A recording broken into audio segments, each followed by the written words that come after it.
Hello friends, welcome to my channel Gyan Saar. तो I hope आप सभी बहुत अच्छे होंगे और आपकी पढ़ाई बहुत अच्छे चल रही होगी। तो पॉकेट जीके की सीरीज़ में आज हम लोग ब्राह्मण साहित्य और आरण्यक साहित्य को पढ़ेंगे, है ना। तो इसमें हम लोग वेद को जो है वो कंप्लीट कर चुके थे। इसके 2 टॉपिक कंप्लीट हो चुके हैं। तो जिसने भी वो वीडियो नहीं देखी है तो आप चैनल पर जाकर उन वीडियो को देख सकते हैं। और बाकी जो ब्राह्मण साहित्य है और आरण्य साहित्य को बहुत छोटा सा टॉपिक है, इस वीडियो में हम देखेंगे आज, है ना। तो शुरू करते हैं। ब्राह्मण साहित्य, इसकी रचना वैदिक संहिताओं की व्याख्या करने हेतु सरल गद्य में की गई। ब्रह्म का अर्थ है यज्ञ। ब्रह्म का अर्थ क्या है? यज्ञ। अतः यज्ञ के विषयों का प्रतिपादन करने वाले ग्रंथ ब्राह्मण कहलाते हैं। तो ब्रह्म का अर्थ क्या बताया गया है? यज्ञ बताया गया है। और यज्ञ के विषयों का प्रतिपादन करने वाले ग्रंथ को ब्राह्मण कहा जाता है। ठीक है।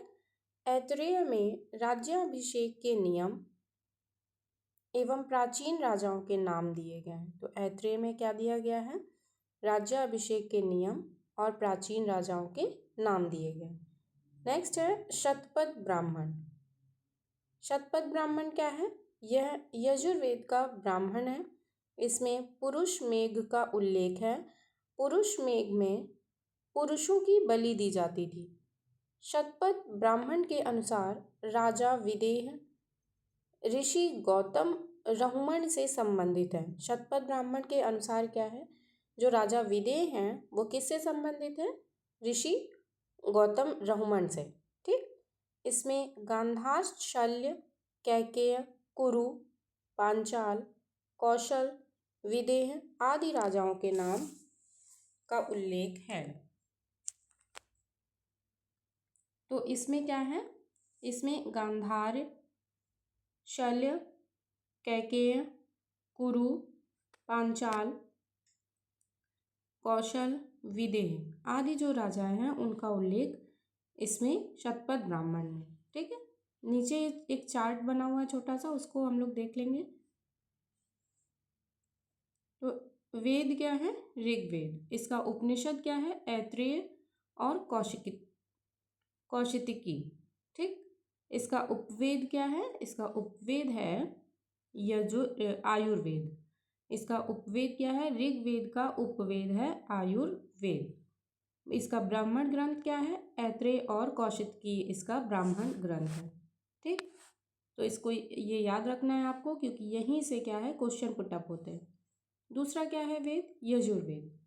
यजुर्वेद का उपनिषद है कठ, श्वेताश्वर, ईश, तैत्तिरीय, मैत्रायणी और बृहदारण्यक। ये यजुर्वेद के क्या है? उपनिषद है। और यजुर्वेद का उपवेद क्या है? धनुर्वेद है। ठीक है। यजुर्वेद का उपवेद क्या होगा? धनुर्वेद। इसका ब्राह्मण ग्रंथ क्या है? शतपथ ब्राह्मण और तैत्तिरीय ब्राह्मण। ठीक है। नेक्स्ट है सामवेद। सामवेद का उपनिषद है छांदोग्य या फिर केन। इसका उपवेद क्या है? गंधर्व वेद। तो सामवेद का उपवेद क्या हो गया? गंधर्व वेद। और इसका ब्राह्मण ग्रंथ है षड्विंश ब्राह्मण। इसे तांड्य ब्राह्मण भी कहते हैं। नेक्स्ट है अथर्ववेद। अथर्ववेद का उपनिषद है मुंडक, प्रश्न और मांडुक्य। इसका उपवेद क्या है? शिल्प वेद। और ब्राह्मण ग्रंथ किसका क्या है? गोपथ ब्राह्मण। तो ये आपको सभी याद रखने हैं। ये जो चार्ट है ये मोस्ट इम्पॉर्टेंट है, ये सभी आप याद रखेंगे। इसको लिख के या फिर अपनी कॉपी में लिख के एक बार फिर से देख लीजिए, तो आपको ना प्रिपेयर हो जाएगा ये अच्छे से, क्योंकि सबसे ज़्यादा क्वेश्चन इसी से बनते हैं। ऋग्वेद का उपनिषद पूछ लेगा तो आपको याद रखना है ऐत्रेय और कौशिकी। उपवेद क्या है उसका? आयुर्वेद। ठीक है। तो इस तरह से आपको याद रखना है। इसको आप ऐसे भी याद रख सकते हैं, कुछ की पॉइंट अपने हिसाब से बना लीजिए। जैसे उपवेद इसके याद रखने हैं तो ऐसे करके बना लीजिए, ए, डी, जी और एस, है ना। तो ए से हो गया आयुर्वेद, डी से हो गया धनुर्वेद, जी से हो गया गंधर्व वेद और एस से हो गया शिल्प वेद। इस तरह से भी आप याद रख सकते हैं, जैसे आपको ठीक लगे आप उस तरह से इसको याद रख सकते हैं, लेकिन इसको क्या करना है, आपको याद रखना है। ठीक है, तो आगे चलते हैं हम लोग। आगे है आरण्यक साहित्य। तो आरण्यक साहित्य में क्या है, इनकी रचना जंगलों यानी अरण्य मीन्स क्या होता है, जंगल होता है। तो इनकी रचना जंगलों यानी अरण्य में किए जाने के कारण इन्हें आरण्यक कहा जाता है। यह ब्राह्मण ग्रंथ का अंतिम भाग है। तो ये ब्राह्मण ग्रंथ का अंतिम भाग क्या है, आरण्यक साहित्य। ठीक है, इसमें दार्शनिक एवं रहस्यात्मक ज्ञान के विषयों का वर्णन किया गया है। तो दार्शनिक एवं रहस्यात्मक ज्ञान के विषयों का वर्णन किसमें किया गया है, आरण्यक साहित्य में। आरण्यक कुल 7 हैं। सबसे पहला है ऐत्रेय, दूसरा है सांख्यायन, तीसरा है तैत्रेय, चौथा है मैत्रायणी, पांचवा है माध्यन्दिनी, छठा है तत्वकार और सातवां है छांदोग्य। ठीक है, तो ये आरण्यक हो गए। आरण्यक इसका नाम कैसे पड़ा, क्योंकि इसकी उत्पत्ति जो है, इसकी रचना जंगल में किए जाने के कारण। ठीक है, इसमें दार्शनिक एवं रहस्यात्मक ज्ञान के विषयों का वर्णन मिलता है और ये कुल कितने हैं, 7 हैं। ठीक है, ये आपको याद रखना है, 7 के आपको नाम याद रखने हैं, क्योंकि जैसे 4 ऑप्शन देगा उसमें से किसी एक का भी नाम आपको डिफरेंट दे देगा, तो इसलिए आपको इन 7 के नाम याद रखना ज़रूरी हो जाता है। ठीक है, नेक्स्ट हम लोग देखते हैं उपनिषद।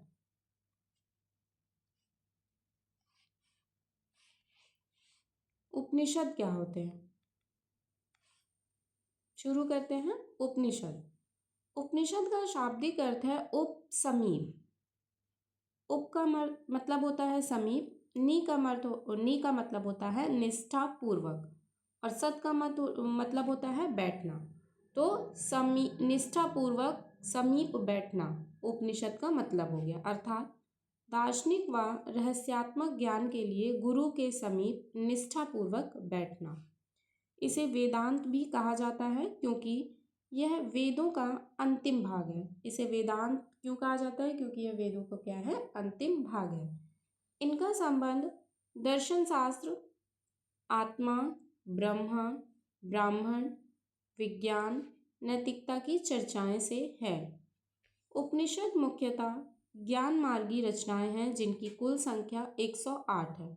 तो उपनिषद की कुल संख्या कितनी है, 108 है। ठीक, किंतु प्रामाणिक उपनिषद 12 हैं, लेकिन प्रामाणिक उपनिषद कितने बताए गए हैं, 12। तो 12 उपनिषद देख लेते हैं कौन कौन से हैं। ईश, केन, कठ, प्रश्न, मुंडक, मांडुक्य, तैत्रेय, ऐत्रेय, छांदोग्य, श्वेताश्वर, कौशितकी, बृहदारण्यक। ठीक है, तो ये 12 क्या हो गए, उपनिषद हो गए। इनको भी आपको याद रखना है, 12 उपनिषद को। ये यहाँ से लेकर के यहाँ तक आपको क्या करना है, याद रखना है। ठीक है, नेक्स्ट है कंठोपनिषद। कंठोपनिषद क्या होता है, यह कृष्ण यजुर्वेदीय शाखा का एक उपनिषद है, जिसमें आचार्य यम एवं नचिकेता का संवाद है। तो आपसे क्वेश्चन कैसे पूछा जा सकता है कि यम और नचिकेता का जो संवाद है वो कौन से उपनिषद में, तो ये कौन से उपनिषद में मिलेगा, कंठोपनिषद में। ठीक, नेक्स्ट है छांदोग्य उपनिषद। कौन सा उपनिषद है, छांदोग्य उपनिषद।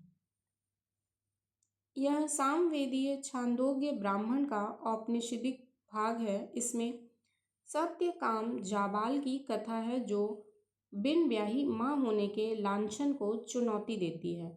इसमें श्री कृष्ण का प्राचीनतम उल्लेख मिलता है। तो श्री कृष्ण का प्राचीनतम उल्लेख मिलेगा आपको छांदोग्य उपनिषद में, और सत्यकाम जाबाल की कथा मिलेगी। ठीक है, जो एक बिन ब्याही माँ होने के लांछन को चुनौती देती है। नेक्स्ट पॉइंट है शंकराचार्य ने आरंभिक 10 उपनिषदों का भाष्य लिखा है। तो आरंभिक 10 उपनिषदों का भाष्य किसने लिखा है, शंकराचार्य ने लिखा है। ठीक है। नेक्स्ट पॉइंट है, भारत का राष्ट्रीय आदर्श वाक्य सत्यमेव जयते मुंडकोप उपनिषद से लिया गया है। तो भारत का राष्ट्रीय आदर्श वाक्य जो है क्या है, वो सत्यमेव जयते, वो किससे लिया गया है, मुंडकोप उपनिषद से लिया गया है। नेक्स्ट पॉइंट है, जवालो उपनिषद में चारों आश्रमों की व्यवस्था का उल्लेख मिलता है। ऐत्रेय उपनिषद में बौद्ध धर्म का अष्टांगिक मार्ग का उल्लेख मिलता है। तो ये कुछ पॉइंट है, हम लोग देख लेते हैं। जैसे कि सबसे पहले हम लोगों ने पढ़ा कि श्री कृष्ण का प्राचीनतम उल्लेख मिलता है किसमें, छांदोग्य उपनिषद में।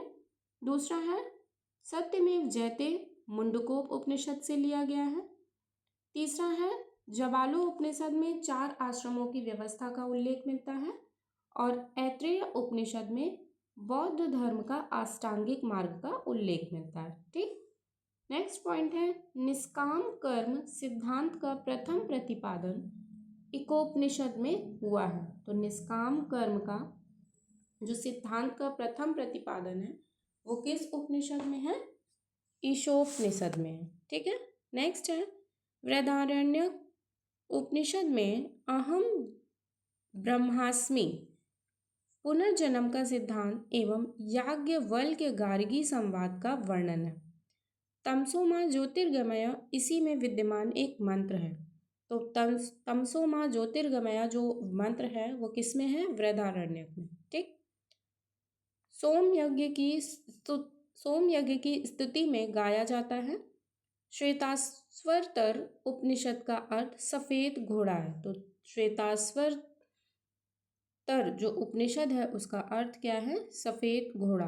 और सोम यज्ञ की स्तुति जो में कौन सा गाया जाता है, बृहदारण्यक गाया जाता है। ठीक है। तो ये हो गए आपके उपनिषद। और तो आज की वीडियो यहीं समाप्त होती है। हम लोग नेक्स्ट वीडियो में मिलेंगे और नेक्स्ट वीडियो में हम लोग वेदांग जो है इसके आगे का जो टॉपिक है उसको कवर करेंगे। वीडियो देखने के लिए आपका बहुत बहुत धन्यवाद। और वीडियो पसंद आ रही हो तो प्लीज़ वीडियो को लाइक, चैनल को सब्सक्राइब ज़रूर करें। Thank you.